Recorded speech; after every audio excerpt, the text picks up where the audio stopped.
Are there regrets that linger in you with the death of a loved one?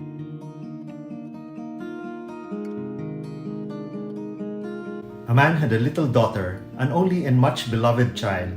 He lived for her. She was his life.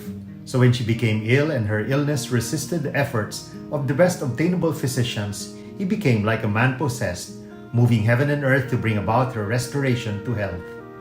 His best efforts proved unavailing and the child died.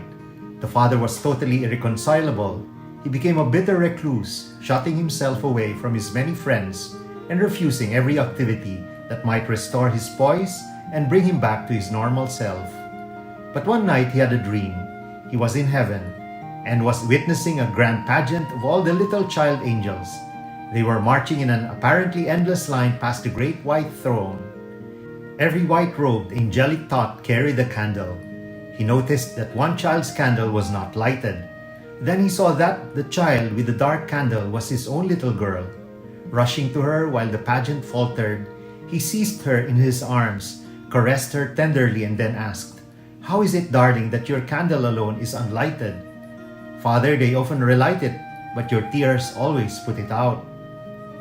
Today, we remember all our loved ones who have passed on to the next life.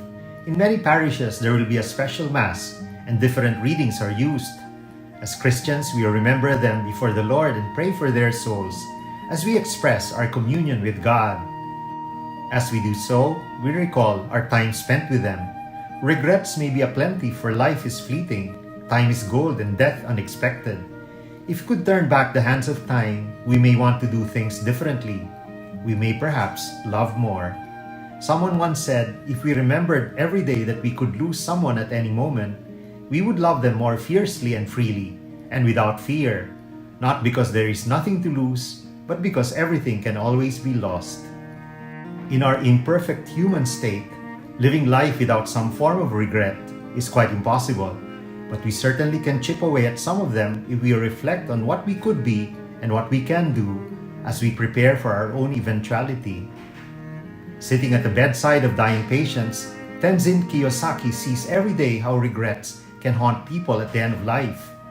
The former Buddhist nun works as an interfaith hospice chaplain for Torrance Memorial Medical Center in the South Bay area of Los Angeles, tending to the spiritual and emotional needs of people who have less than 6 months to live and listening to their concerns. When her brother, Rich Dad Poor Dad, author Robert Kiyosaki, asked her what the dying talk about, she mentioned some of the common concerns she heard over and over. Kiyosaki shares them in her new book, The 3 Regrets, Inspirational Stories and Practical Advice for Love and Forgiveness at Life's End. The 3 recurring themes are: first, I did not live my life of dreams. Second, I did not share my love. And third, I did not forgive. It is our relationship with God that keeps us hopeful that our loved ones can and will march with lighted candles in front of His throne. We devote this time today to reflect and pray that the Lord will bring them into the fullness of His risen life. We also pray for ourselves as we recognize that our useless tears can snuff out the life in us. Instead of moping and languishing in our grief, let us offer such to God for all those souls in purgatory and the living who still need our care and our love. Let us listen to this beautiful song written and composed by Arnel Santos and arranged and sung by Gabby Ocampo. May this be also our prayer today.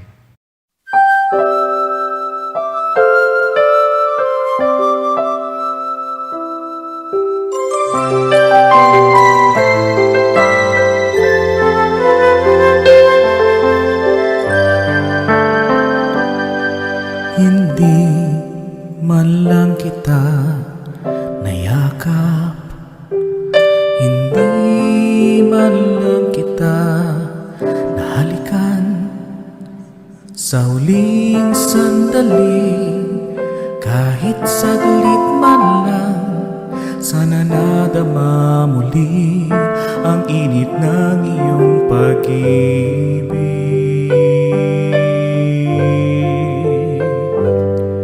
Minsan naaalala ka, ibinubulong ng puso ang pangalan mo. Pagtakay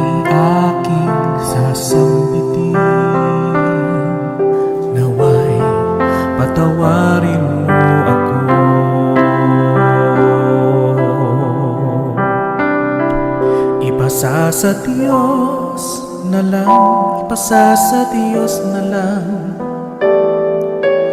ang ating muling pagkikita. Ipinanalangin ko, dinadalangin ko kapayapaan sa iyong pagyaon.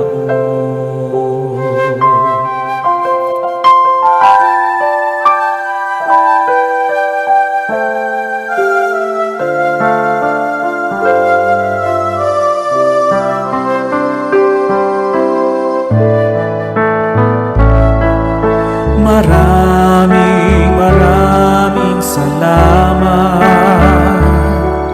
sa pagkalinga mo, di namin kayang tumbasan.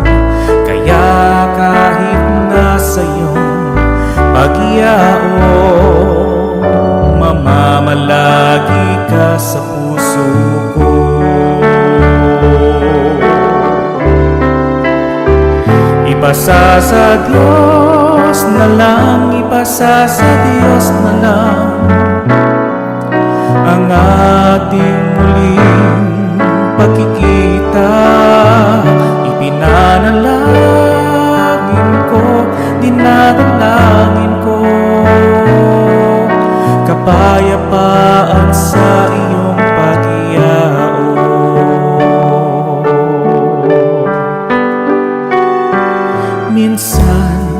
Minsan naaalala ka,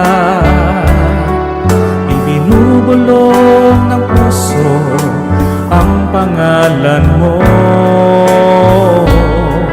Pagka kay aking sasambitin, naway patawarin mo ako.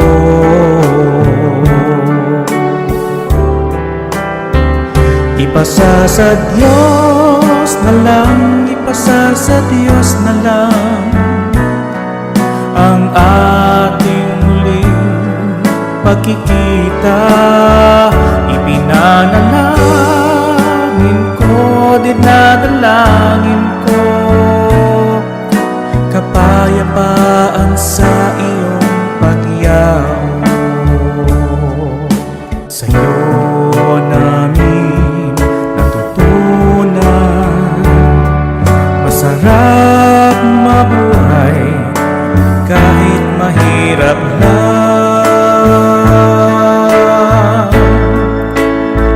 Ipasa sa Diyos na lang, ipasa sa Diyos na lang ang ating muling pagkikita. Ipinanalangin ko, dinadalangin ko kapayapaan sa iyong pagyaon.